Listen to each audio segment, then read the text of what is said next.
This is Akosi RC and you're welcome to my YouTube channel.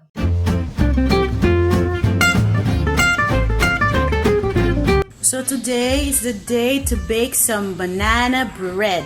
I've been craving it for days na because nako, nakita ko isang dyan kumain ng banana cake. Diyos ko.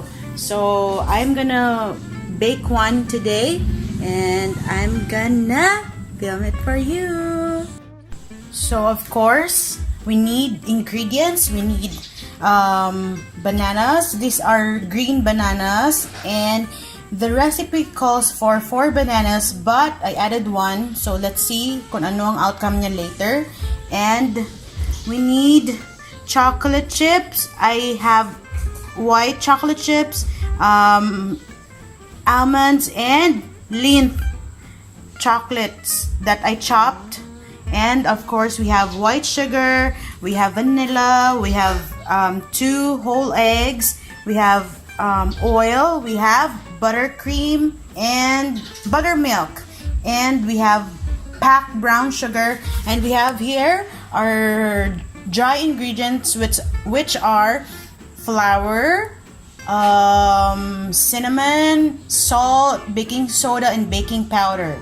So here, that's gonna be our dry ingredients, and we have here a reserved flour for the chocolate and the almonds later para hindi siya malulubog sa bottom ng pan. So, and we have here a heavily greased pan for our banana bread not to stick in the pan later. So let's go and mash the bananas.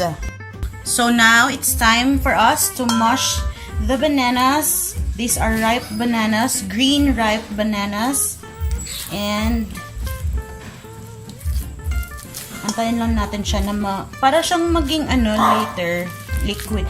Cookie! It's not necessarily that you need some masher. You can use fork actually.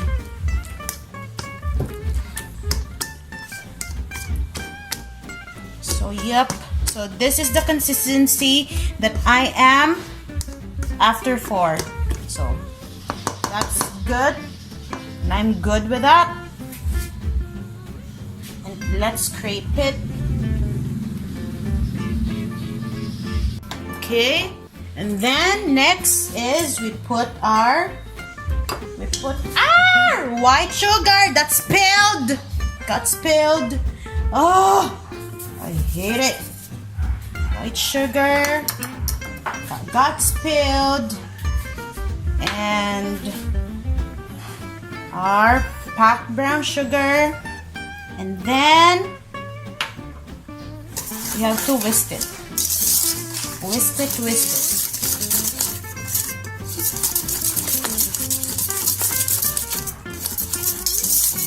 Okay, that's good.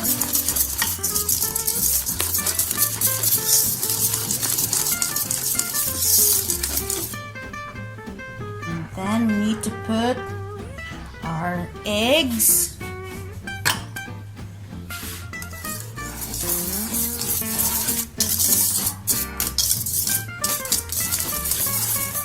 And our oil. Half cup of oil. And then our vanilla.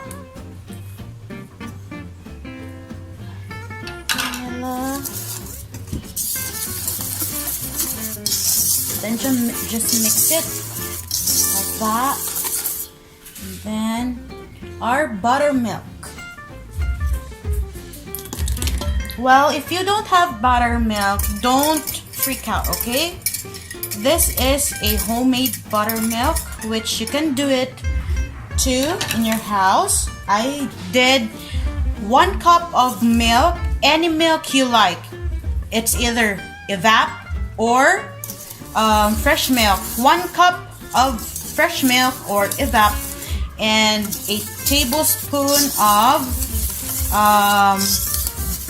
vinegar. Any vinegar you have will do. And then I have to mix my dry ingredients first so that it is incorporated when I put it here in the wet ingredient. So this is our dry ingredient. I'm gonna put it now, all of it. Kasi before I do it like alternatively with, I alternate it with the buttermilk and the buttermilk and the dry ingredient. But now, let's try it to pour it all in. Kasi ganyan lang naman talaga eh.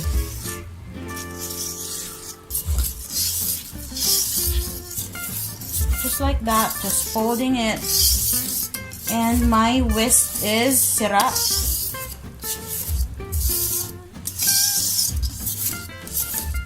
And then it's time for me to put kasi this is patapos naman eh. Hi, it's getting ano na. I'm not gonna put that na. Ito na lang. Some of this. But not a lot kasi I want to put something that's good. Then fold it in. Fold them all in.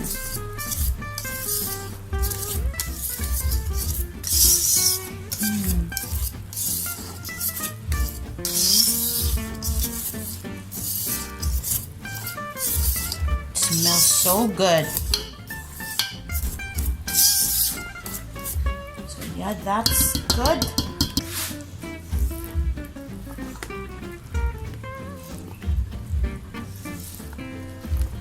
Well, this is good.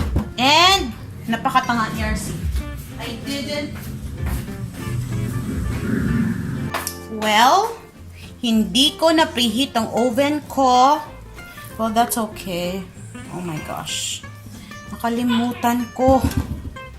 Well, let's put it in. Let's just put it in. Okay. In the pan. Oh my gosh. Did you see the sugar that I spilled? Stupid.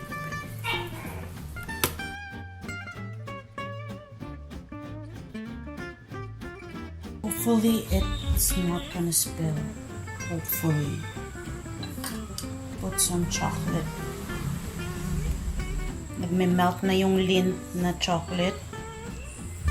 This is dark chocolate ng Lindt. I hate dark chocolate actually. Kasi I feel like it's getting the benefit of eating chocolate when you're eating dark chocolate. Well, that's just my opinion, okay? No bully out there. And let's add them all up. White chocolate and the peanuts, the almonds. Hopefully it is gonna taste good. Fingers crossed. Hopefully and hopefully it won't spill, okay? And guys, remember, if you are baking, please, kahit bagong biling flour, please guys, sift your flour. Kasi your flour has active bacteria, has live bacteria in it. So, you need to sift your flour to be safe, just to be safe, okay? So here it is. Let's put it in the oven. And actually, I don't know how long will it bake kasi ako, pag nag-bake ako or nagluto ako, wala akong like, ano ko lang siya, I always eyeball everything. So, let's eyeball it and put it in the oven now. So, let's go. So, here, this is how it looks like. Unbaked. So, yep. Hopefully, it would turn great, okay? Fingers crossed. That's how it looks like before I put it in the oven. So this is what I did. I put the baking tin sa baking pan, another baking pan, para if mag-spill man siya later pag nagbe-bake siya sa oven, hindi siya ma-spill directly in the oven. So, masasalo siya ng pan underneath. So, you can do that also. Kasi, I have a feeling na siya na magsispill siya. So, let's put it in the oven. Let's go. Put it by.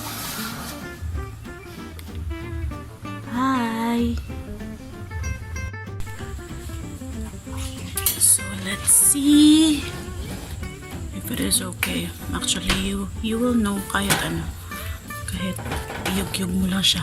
I think basa pa to sa yeah, it's still wet at the middle, so it needs more cooking. Let's put it back and we'll see later, okay? It's hot! Oh, look at that! Look at that! Look at that! It's ready! It can be turned off. The heat can be turned off. Oh my gosh! Look at that! Oh my gosh, it's so hot! Looks what cooking in the oven. Banana bread. It still needs to be baked a bit more. It is done. Look at that. It looks so good. Oh, it's hot. Wait. And the banana bread is out of the oven. Look how good it looks. I'm gonna zoom you in, guys. Look. Look how good that looks. Oh my gosh. So now, I think our banana bread is ready to be transferred. It is, I think, ready to be transferred. So let's try to transfer it dito sa plate. Well, before you transfer it, to make sure that all the sulok is okay. Hopefully, it's gonna transfer, okay? Hopefully. So, I have here my puppy with me. The cookie of the J fam. I think it's not here na lang siguro. Hopefully. Oh my gosh. Fingers crossed. Come on. Are you ready? Are you ready, guys? Oh, putla ko. Wala akong lipstick. Okay, ready? 1, 2, 3. Tap, tap, tap! Hindi siya nahulog! Oh my gosh, I think it's stuck at the bottom. But it tastes good. Well, let's try it. Okay. Let's try a piece. Yeah, I think it's stuck at the bottom. It's delicious. Bakit ang hirap? Oh my gosh. Here it is. Wow! Wow! Look at that! Guys, look! Oh my god! So excited.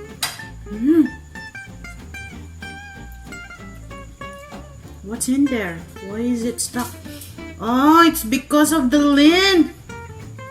Lindt chocolate. I hate it. That's why.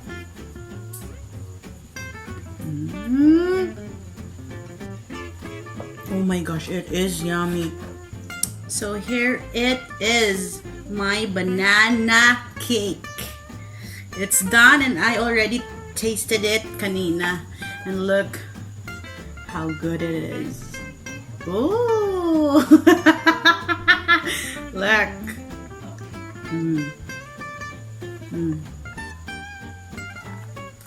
And that, my friends, my fatties, look at the inside of the cake. There you go. And, oh my gosh, look.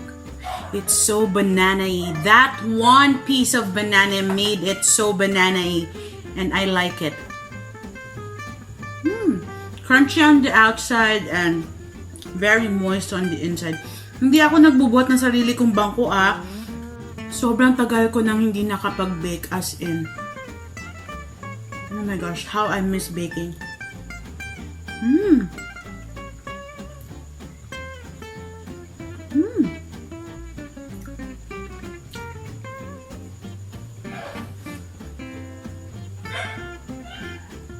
So yummy.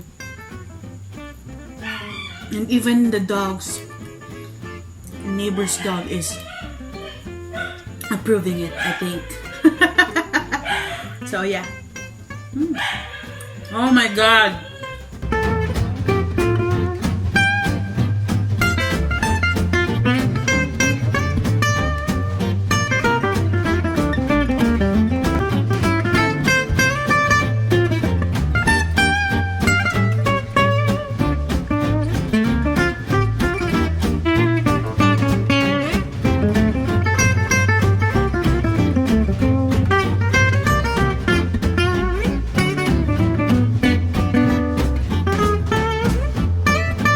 Ate Rain!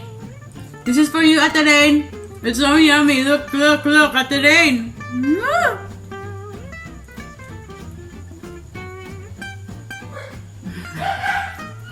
So thank you guys for being with me. Thank you for watching me bake. And I hope to see you guys. I hope to see you guys next time. Bye! Be safe. Thank you.